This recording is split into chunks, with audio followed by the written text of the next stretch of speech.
मर्द इतना ताकतवर है तो यहाँ आकर मारो। वो आएगा, भूतिया साई की तरह आएगा, आत्मा निकालेगा। अबे उससे मारा किसने?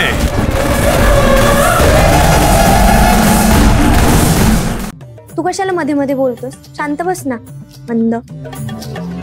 अगं पण तू नेहमीच म्हणतेस ना की माणसाच्या चेहऱ्यापेक्षा त्याचं मन सुंदर असायला हवं, मग ते तर असायलाच पाहिजे आणि ते विचार पण खरे। पण कधी जर मला छान दिसावं वाटलं तर तुला काय प्रॉब्लेम? आला कशाला काही प्रॉब्लेम असायला हवा? फक्त तू हे जे काही करतेस ते जिजूंनी नोटीस केलं म्हणजे झालं, नाही तर तुझे सगळे कष्ट वाया जातील। करतील नोटीस, तू आमच्यात पडू नकोस। मला काही तुमच्यात पडायचं वगैरे नाहीये, मी फक्त ऍडवाइस दिला। तुला मागितलं का ऍडवाइस? मी नाही ना, मी देणार। अरे अरे अरे अरे तुम्ही दोघं काय भांडताय सारखे लहान मुलासारखे?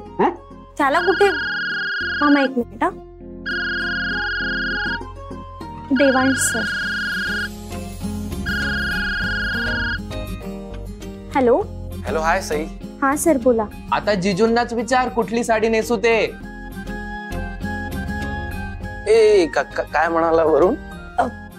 काही नाही, तुम्ही येताय ना आज इकडे, त्यामुळे कोणती साडी नेसू ते कळत नाही।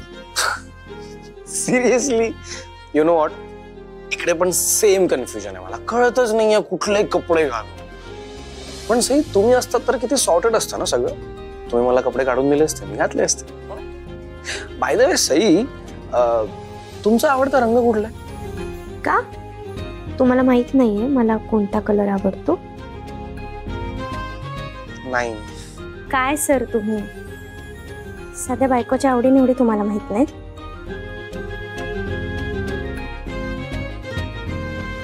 अहो आता नाही माहिती, पण आता विचारतोय ना, आता विचारलं तर सांगा ना, कुठला आहे तुमचा फेवरेट कलर? नाही सांगणार। ए हो, अहो प्लीज बायको, अहो रागवू नका ना आता असं। तुम्हाला आठवतोय मी जेव्हा आता तुमच्या हातात रिंग घातली होती तेव्हा तुमच्या चेहऱ्यावर कशी स्माइल होती? तशी स्माइल मला आता तुमच्या चेहऱ्यावर बघायची आहे। आता जेव्हा तुम्हाला घ्यायला येईल ना, छान असं हसत हसत यायचं घरी आपल्या परत। I love you Sai.